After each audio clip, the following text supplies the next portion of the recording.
Alright, so this is Cyberpunk running at max settings at only 1 FPS on my 5-year-old PC. And this is Cyberpunk running at nearly 200 FPS at the same max settings on my new and upgraded build with an RTX 5090. Today, I will compare the two PCs and find out how much faster my RTX 5090 build is than my RTX 2070 Super build is in all aspects of gaming and content creation. Let's begin. First, here is a quick overview of the spec comparisons between the two computers. I spent around $1,600 USD on the old build back in 2020 and around $5,700 USD on the new build this year in 2025. Let's start by comparing the performance between the two graphics cards. Here are the specs of the RTX 2070 Super compared to the specs of the RTX 5090.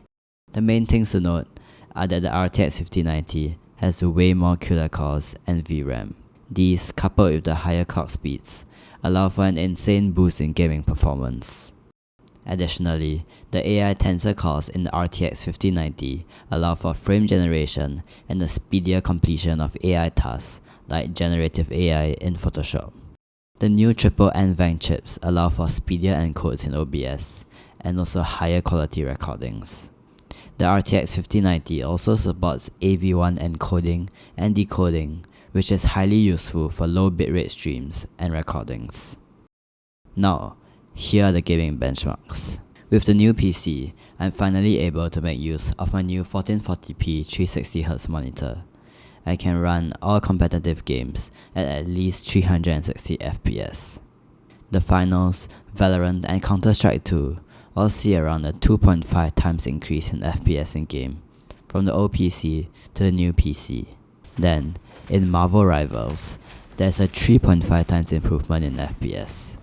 For Overwatch 2 and Street Nova, there's an FPS cap in-game of 600 and 480 FPS each, which the 5090 build can hit easily.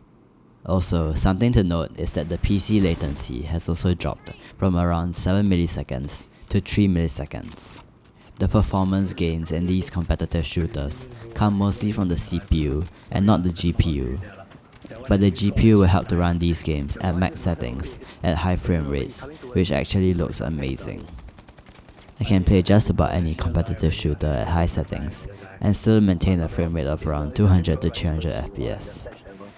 Now moving on to other games, which are the single player games. Since I am running these 3 games at the highest settings possible, my old 2070 Super build really struggles. I'm getting around 18 FPS in Black Myth Wukong and only 5 FPS in Cyberpunk 2077. I'm getting a respectable 70 FPS in Hogwarts Legacy though. Using the new 5090 build, I am able to get 5.7 times the FPS in Black Myth Wukong without any frame generation. There is a 9 and 3 times improvement in FPS in Cyberpunk 2077 and Hogwarts Legacy respectively, all without frame generation. However, with frame generation turned on in Cyberpunk 2077, the 5090 can generate 3.5 times more FPS than with frame generation turned off. In Hogwarts Legacy, the 5090 can only produce around 50% more frames, which is surprising to me. Single player games like Cyberpunk 2077 look great with max settings, with ray tracing onto the max and anti-aliasing set to the highest quality, which is DLAA. The high base FPS that the 5090 provides allows the experience after enabling frame generation to feel really good.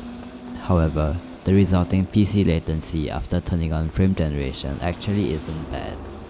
But I would still use frame generation exclusively for single player games, and not when I'm playing competitive shooters like Valorant. If I'm not wrong, the 2070 Super supports PhysX, but the 5090 does not. So I will still be able to play games that need PhysX with the 2070 Super. Now, let's go through productivity scenarios. In Premiere Pro, the new build now exports videos over twice as fast in the old build. The old PC took 19 minutes and 11 seconds to export a 16-minute YouTube video. The new PC took 8 minutes and 30 seconds to export the same project. DaVinci Resolve has better support for the 5090, with full support of the triple NVENC chips. Additionally, there's dedicated support for HEVC and AV1 in the hardware encoders and decoders in the RTX 5090. This makes timeline scrubbing in DaVinci Resolve much faster. I will experiment with the ultra high quality preset when I export videos in DaVinci Resolve in the future. Scrubbing through 4K and 8K timelines is also much more manageable on the new build, although the CPU still struggles sometimes. Lightroom is generally faster all around, with very quick photo renders. The high AI tops in the RTX 5090 allows for really quick Lightroom and Photoshop generative AI workflows. The RTX 5090 also gives slight improvements in recording quality in OBS. The RTX 5090 has 3 9th-gen NVENC encoders, which are one of the highest quality video encoders out there. Video encoders convert and compress video files to formats like MP4 in different video codecs like HEVC, H.264, or AV1. The 3 NVENC encoders exclusive to the RTX 5090 also allow for a 3-way split encode, allowing faster encoding and hence the use of the highest quality encoding options such as P7. This is a comparison of the recording quality on my old PC versus my new PC. The settings I'm using is a variable bitrate with target quality of 16, with a max bitrate of 80,000 kilobytes per second. The recording and encoder settings are the same on both. However, I'm only using P5 on the old PC and the preset P7 on the new PC. My old PC cannot encode quick enough with the P7 preset turned on. The RTX 5090 also gives me the option to record, stream, and edit in AV1, which is mainly beneficial for low bitrate streams and recordings, but not very high bitrate recordings. Thus, I'm getting the same file sizes with HEVC and AV1 in OBS. Something to note is that I'm still unable to stream to Twitch while recording at max quality, forcing me to use a stream encoder or bump down the recording settings. I could use a dual GPU setup or a streaming PC setup too if I want to record at max settings in OBS and also stream to Twitch at the same time. Moving to the CPU, this is a spec comparison between the 9800X3D and the 3800X. In Cinebench, for multi-core performance, the 3800X scores 701 points, while the 9800X3D scores 1330 points. For single-core performance, the 3800X scores 73 points, and the 9800X3D scores 129 points.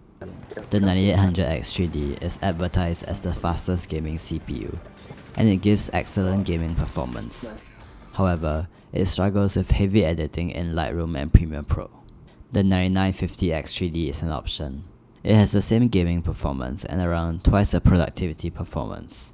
However, I put the plug on the 9800X3D before the 9950X3D released.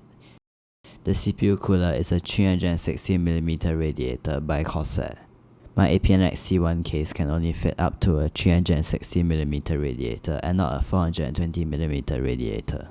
The 9800X3D actually runs really cool and draws really little power, so it doesn't need an extremely beefy cooler. My old build had a 240mm radiator, which is sufficient for the Ryzen 7 3800X. I also upgraded from 32GB of RAM to 64GB of RAM for editing 4K and 8K video and very high resolution photos in Lightroom. I went with 6000MHz RAM for the best compatibility with my Ryzen 7 9800X3D. 6400MHz RAM could work too, but the gains are actually really small for the price increase. The thermals for both builds are really good. They usually idle around 40 to 50 degrees, and then they climb up to around 60 to 70 degrees while gaming. They actually rarely go up to around 80 degrees.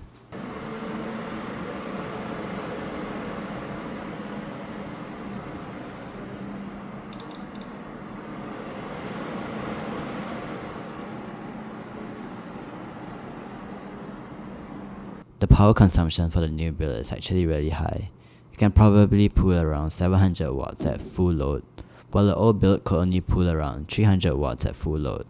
However, the new PC doesn't actually produce much more heat than the old build, so that's good.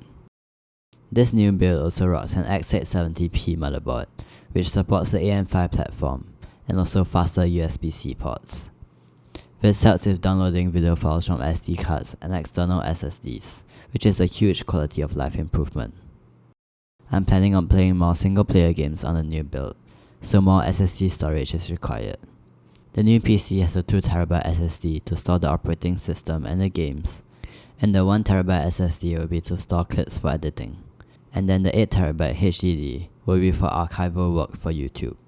I back up all of my photos, documents, and YouTube videos on there.